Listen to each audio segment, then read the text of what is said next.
जय माता रानी दोस्तों, नीता विक्रम चैनल में आपका स्वागत है। हर हर महादेव। सावन मास की अमावस्या की तिथि दरिद्रता का नाश करने का अचूक उपाय है। दोस्तों, सावन मास में जो अमावस्या आती है इसे हरियाली अमावस्या कहते हैं। इस दिन पे छोटे से छोटा उपाय भी दरिद्रता को दूर कर देता है, जीवन के कष्टों को दूर करता है। अमावस्या की तिथि में देवी लक्ष्मी और पितृ आपके घर पे पधारते हैं और आपके कष्टों का नाश करते हैं। अमावस्या की तिथि में यदि आप कुछ गलतियां करते हैं तो इनके घोर परिणाम आपको अवश्य सहने पड़ते हैं। तो सबसे पहले हम आपको ये बताने वाले हैं कि अमावस्या के दिन पे आपको किन बातों का ध्यान रखना है। अमावस्या के दिन पे कई लोग स्नान नहीं करते जब तक पूजा पाठ और दान नहीं करते। ऐसे लोगों के पितृ तृप्त नहीं होते हैं और इनके जीवन में पितृदोष के कारण नाना प्रकार के दुख कष्ट रहते हैं। तो आपको इस दिन पे स्नान करके अपने पितरों के निमित्त जल एवं भोजन अवश्य देना चाहिए। ऐसा करने से सूर्य लोक में आपके पितरों को तृप्ति की प्राप्ति होती है और आपके जीवन के जो दुख कष्ट ईश्वर की पूजा करने से भी नहीं जा रहे थे, वो दुख कष्ट भी दूर होने लगते हैं। दोस्तों, अमावस्या की तिथि, पूर्णमासी की तिथि, संक्रांति, इन सभी तिथियों का विशेष महत्व होता है। ऐसे में आप यदि इन तिथियों में अभक्ष्य पदार्थ जैसे मांस, मदिरा, मछली, मटन, चिकन, इन सब चीज़ों को यदि ग्रहण करने लग जाते हैं तो आपके जीवन में दुख और घोर कष्ट अवश्य आने लगते हैं। ये एकदम से नहीं होता। कई बार लोग बाग लंबे समय तक इस प्रकार के कुकर्म करते रहते हैं और उनके जीवन में बहुत दिनों बाद घोर कष्ट आते हैं। वैसे भी दोस्तों, जब तक कोई भी ऐसी दशा नहीं आती जिसके द्वारा हमें हमारे कर्मों के परिणाम प्राप्त होने हो, तब तक हमें वो परिणाम प्राप्त नहीं होते। परंतु हमारे द्वारा किए हुए कर्म कहीं ना कहीं जुड़ते चले जाते हैं और आज नहीं तो कल हमें उनके परिणाम अवश्य भुगतने पड़ते हैं। तो ऐसे में अमावस्या जैसी पवित्र तिथि पे आपको तामसिक वस्तुओं का सेवन भूल के भी नहीं करना चाहिए। जिस घर में अमावस्या की तिथि में मांस, मदिरा, नॉनवेज और ये सब चीज़ें खाई जाती हैं, वहाँ पे ईश्वर, माँ देवी लक्ष्मी, पितृ वास नहीं करते, क्योंकि इस तिथि पे वो आपके घर में भोज्य पदार्थों में स्थान ग्रहण करते हैं और जब आप वहाँ पे तामसिक वस्तुओं का प्रयोग करने लगते हैं तो वो आपके घर से चले जाते हैं। अब दोस्तों, अमावस्या की तिथि में एक और विशेष बात है जिसका आपको ध्यान रखना चाहिए कि इस दिन पे आपको ब्रह्मचर्य व्रत का पालन ज़रूर करना चाहिए।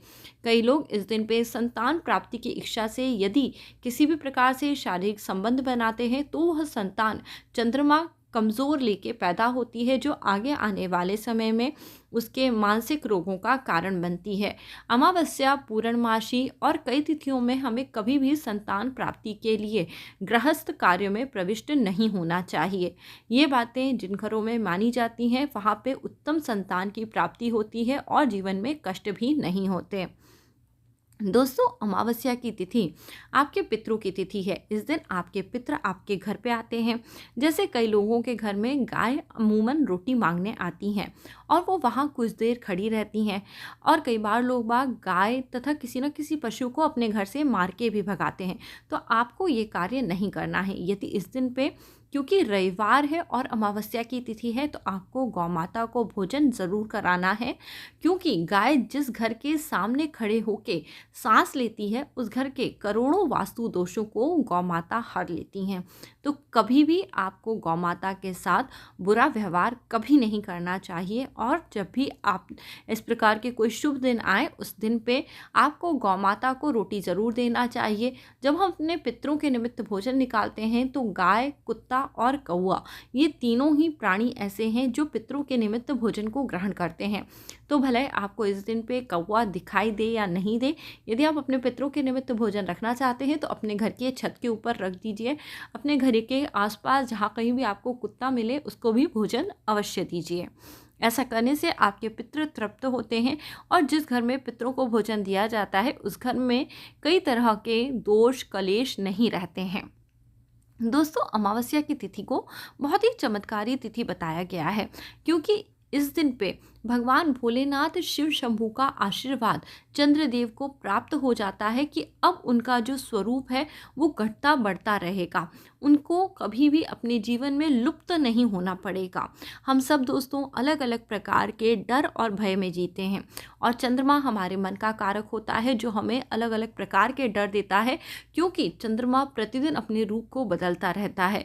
कभी चंद्रमा घटता है यानी छोटा होता है जो हमें डर दिखाता है, और कभी चंद्रमा बड़ा होता है यानी वह बढ़ने लगता है जो हमें संपूर्णता और हमें वृद्धि दिखाता है। तो ऐसे में यदि आप चाहते हैं कि आपके जीवन में वृद्धि आए, संपूर्णता आए, तो आपको कुछ छोटे छोटे कार्य अवश्य करने चाहिए। जैसे कि अमावस्या की तिथि में दान का बहुत विशेष महत्व होता है। जी हाँ दोस्तों, कई बार आप सब बहुत सारा दान करते हैं, फिर भी पुण्यफल यदि नहीं प्राप्त होता तो आज दान की इस विधि को ज़रूर सुन लीजिए। अमावस्या की तिथि में जिस घर में बहुत घोर कलेश रहता है, किसी भी प्रकार के कष्ट होते हैं, उस घर में चावल की खीर बनाइए। जी हाँ, चावल की खीर इस दिन पे आपको ले जाके मंदिर के पंडित जी को देनी होती है। कहाँ देनी होती है? मंदिर के पंडित जी को देनी होती है। मंदिर के जो पंडित जी होते हैं वो साक्षात गुरु होते हैं, यानी उन्हें हम बृहस्पति देव से जोड़ के देख सकते हैं।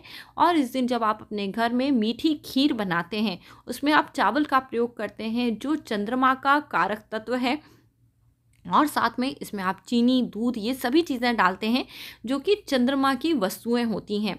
जब आप अपने घर का चंद्रमा बृहस्पति के पास ले जाते हैं यानी मंदिर के पंडित के पास ले जाते हैं, तो आपके घर के लोगों का जो चंद्रमा है वो ठीक होने लगता है, आपके घर के पितृ दोष दूर होने लगते हैं। कई लोग इस उपाय को नहीं कर पाएंगे, या तो उन्हें पंडित नहीं मिलेंगे या वो खीर नहीं बना पाएंगे। तो ऐसे में क्या करें? ऐसे में एक छोटा उपाय एक आपको मैं बता देती हूँ। आप ऐसे करें, चावल, दूध और चीनी, ये तीनों वस्तुएं ले जाएं और मंदिर में पंडित जी को दे आएं यदि आप खीर बनाने में सक्षम न हो। वैसे तो कोशिश करनी चाहिए कि खीर बना के मंदिर में दें। अब यदि मंदिर ही ना हो और पंडित भी ना हो तो क्या करें? ऐसे में जो वेदों का अध्ययन करते हैं, जो लोग पढ़ाई लिखाई करते हैं, या जिन्हें आप अपना गुरु मानते हैं, किसी भी तरह से आप उन्हें यदि अपना गुरु मानते हैं, तो आप उन्हें खीर इस दिन पे खिलाएं। देखिएगा आपके जीवन के कष्ट दूर होने लगेंगे। ये उपाय दोस्तों बहुत ही महत्वपूर्ण है, इसे करने मात्र से आपके कष्ट दूर होते हैं। जो लोग विदेशों में रहते हैं, जो लोग इस प्रकार से इस उपाय को नहीं कर सकते, वो कई मंदिरों में ऑनलाइन दान कर सकते हैं। जैसे कि वैष्णो देवी का मंदिर है, वहाँ पे आप ऑनलाइन दान कर सकते हैं। केदारनाथ का मंदिर है, वहाँ पे आप ऑनलाइन दान इत्यादि करके अपनी पूजा पाठ के निमित्त भगवान से याचना कर सकते हैं, प्रार्थना कर सकते हैं कि वो आपके घर में सभी चीज़ों में अपना आशीर्वाद अवश्य बना के रखे। अब दोस्तों 8 अगस्त 2021 की तारीख को जो अमावस्या आ रही है, उस दिन पे व्यतिपात योग है और साथ में रवि पुष्य अमृत योग है। इसका आपको किस प्रकार उपयोग करना है कि आपके जीवन में धन की वृद्धि हो, आपके जीवन में सुख सौभाग्य की वृद्धि हो। इस दिन पे आपको कुछ कार्य करने हैं, जैसे कि जप करना है। दोस्तों व्यतिपात योग को जप की दृष्टि से बहुत ही अच्छा बताया जाता है। इस समय पे करा हुआ जप, तप, पूजा, ध्यान आपको उत्तम फलों की प्राप्ति कराता है, अभिष्ट कामनाओं की सिद्धि कराता है। तो आपके गुरुदेव के द्वारा दिया हुआ यदि कोई मंत्र है, गुरु मंत्र हो, तो आप उसको पूरे दिन जाप कर सकते हैं, क्योंकि दोस्तों सूर्य उदय से लेके रात्रि में 11 बजे के बाद तक व्यतिपात का योग रहने वाला है। और जैसा कि इस दिन रवि पुष्य अमृत योग है, तो ये भी आपके जीवन में वृद्धि का सूचक है। ऐसे समय पे की हुई जप, तप, पूजा, प्रार्थना से आपके जीवन के कष्ट दूर होने लगते हैं। तो आप जाप ज़रूर करिए। यदि आपके पास 108 मोती की माला हो और आपका कोई गुरु मंत्र हो, तो मोती की माला से किए हुए गुरु मंत्र का जाप व्यतिपात योग में आपको सिद्धि दिलाने वाला होता है। यदि आपके पास मोती की माला नहीं है, तो आप अपने हाथों से या कैसे भी समय निकाल के जाप ज़रूर करिए। देखिएगा यह आपके जीवन में वृद्धि कराता है। अमावस्या की तिथि पे दोस्तों एक कार्य और हमें ज़रूर करना चाहिए। वो आप सोचेंगे क्या करना चाहिए। जैसे कि यदि आप चाहते हैं आपके घर में लक्ष्मी बढ़े, उत्तरोत्तर आपकी तरक्की हो जाए, तो आपके घर की जो पुरानी वस्तुएं हैं, जो कबाड़ है, कचरा है, उसे आपको अपने घर से ज़रूर हटा देना चाहिए। आप खुद देखेंगे ये सब कार्य जब आप करते हैं तो अमावस्या की तिथि पे आप इस प्रकार महसूस करेंगे जैसे कि साक्षात आपको स्वर्ग मिल गया हो और आपके जीवन में जो भी कष्ट हैं, जो दुख हैं, वो दूर हो जाएंगे। दोस्तों, हमें हमारी पुरानी वस्तुएं जिनका हम प्रयोग नहीं करते वो किसी को भी दे देना चाहिए, या फिर जो हम किसी आसपास काम करने वालों को ये वस्तुएं दे सकते हैं, या फिर उन्हें हटा भी सकते हैं। इस प्रकार से आप कार्य करें, आपके जीवन के दुख कष्ट ज़रूर दूर होंगे और अमावस्या तिथि पे आपको सुख सौभाग्य की प्राप्ति ज़रूर होगी। जय भोलेनाथ, हर हर महादेव। आगे आने वाले सभी त्योहारों की जानकारी नीता विक्रम चैनल पे प्राप्त करने के लिए चैनल सब्सक्राइब करें। यदि आप अपना कुंडली विश्लेषण मेरे द्वारा कराना चाहते हैं तो वीडियो के नीचे दिए हुए पहले व्हाट्सएप नंबर पे आप मुझे व्हाट्सएप मैसेज करें, जहां मैं आपको कुंडली विश्लेषण की जानकारी दूंगी। और इस प्रकार से दोस्तों, नीता विक्रम चैनल से जुड़े रहने के लिए आप सबका कोटि कोटि धन्यवाद। जय माता रानी।